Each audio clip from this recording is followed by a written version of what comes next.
This is Ag Matters PM from the Iowa Agribusiness Radio Network, brought to you by the Iowa Soybean Association, your source for the latest Iowa ag news headlines right here in the heart of the heartland. With reports from our award-winning team of Dustin Hoffman, Riley Smith, Mark Magnuson, and Andy Peterson. Now from the IARN studios in Des Moines, here's Mark. Hello and welcome into Ag Matters PM on the Iowa Agribusiness Radio Network. I'm Mark Magnuson. Today is Tuesday, April 8th, 2025, and we're so glad you can join us for today's show. In today's episode, I will be joined by Jason Meyer of agmarket.net for our closing markets. But first, we will hear from Senator Chuck Grassley from his weekly conference call with ag broadcasters and reporters. Had that call today and spoke about his bipartisan bill that he has introduced with Washington Senator and Democrat Maria Cantwell, which would require Congress to further approve tariffs on foreign trading partners. I think you got to look at it this way. I'm in it for the long haul. I tried to do this in 19 and 20 with a couple of working groups in my finance committee. We didn't make progress. I didn't do anything for the next 4 years. So it probably looks like Trump raises tariffs. I'm introducing my bill because I'm irritated with Trump. Not at all. I'm doing it because he brings the issue up. People are listening to things about tariffs. He gives me a chance to talk about the constitutional responsibilities under the Article 1 of the Constitution, one of the 18 powers for Congress to regulate interstate and foreign commerce. It gives me a chance to educate people about the 63 and 74 trade bills that delegated so much of this authority to the President of the United States. And it gives me an opportunity to say that Congress made a mistake in those other trade bills, and we ought to correct it. I do not find fault with the president if his reciprocity works to get all tariffs down. I'd have to say he'd be more successful than my 50 years of being for negotiation for trade, even though I don't negotiate trade, but Congress has the authority and approved free trade agreements. But it gives us a chance to get back to it. So Trump is trying to carry out his campaign promises.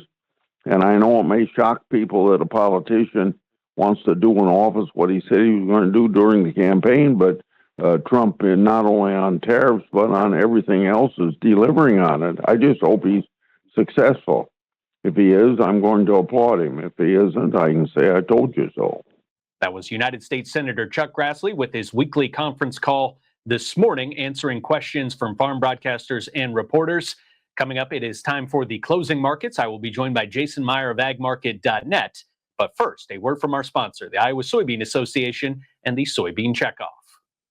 Iowa Soybean Association is driven to deliver for Iowa's 40,000 soybean farmers. We're proud to provide objective agronomic research, a helping hand with soil and water stewardship, and timely industry news powered by the Soybean Checkoff. Learn more at iasoybeans.com.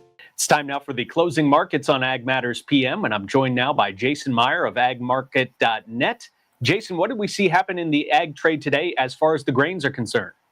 On the grain trade, market started the overnight a little bit higher. Started the morning session higher, and this was kind of partially to do with the macro markets. The stock market showed some signs of life here and had a nice recovery, so that kind of spilled over into the grain markets and took the corn and beans higher to start the overnight and the day session, and we had a pretty nice close. Corn actually closed at 3-week highs here today in the May, so that was pretty cool to see, despite all the tariffs and the trade rhetoric that's going on out there. And Jason, of course, tariffs are going to be driving the bus here about basically on what we're talking about here for the foreseeable future. But when you think about some of those other things we should be keeping an eye on, what should we be focused on right now? Is it specifically the weather here in the United States as we get closer to planting season?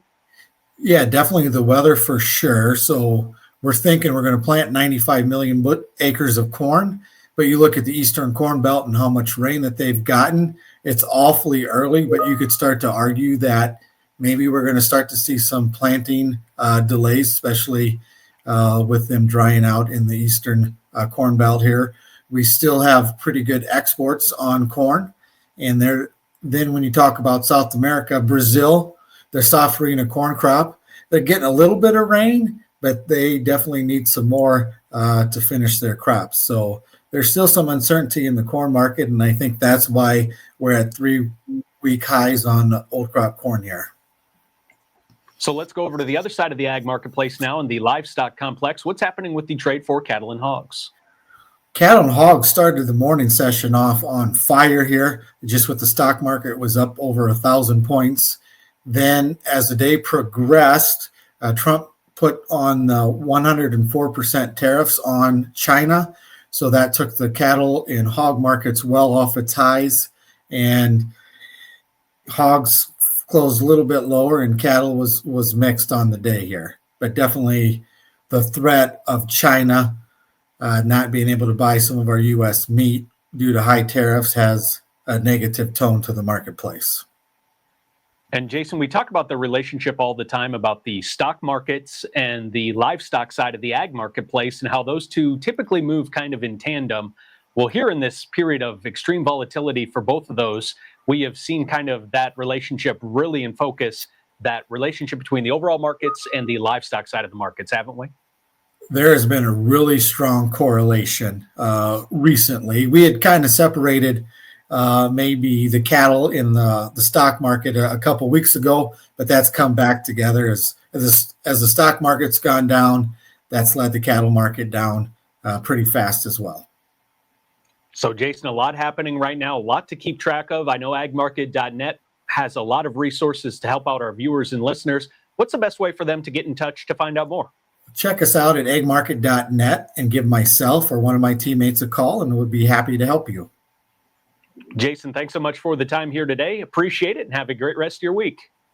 Thank you, Mark, and everybody in Iowa enjoy this warmer weather that's coming. Thank you to Jason Meyer of agmarket.net for closing markets here today. Let's take a look at the closing numbers and how the markets closed, and we can find that market information anytime under the Markets tab of our website at iowaagnet.com.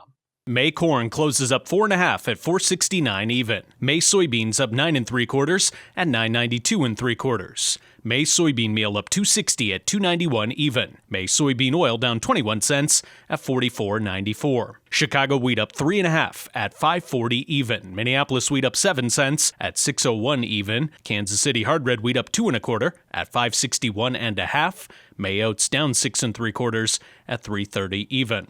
On the Merc, April live cattle up 17 cents at $199.10. April feeder cattle up $2.60 at $280.42. May lean hogs up 52 cents at $84.60. May pork cutout down 22 cents at $93.65. And Class 3 milk up 8 cents at $17.18. That wraps up the closing markets for today and brings us to the end of today's show. You can find all of our content on our website at iowaagnet.com.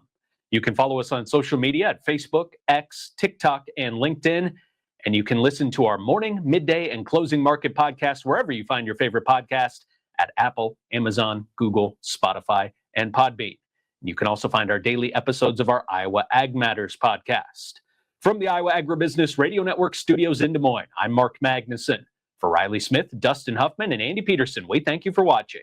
This has been Ag Matters PM.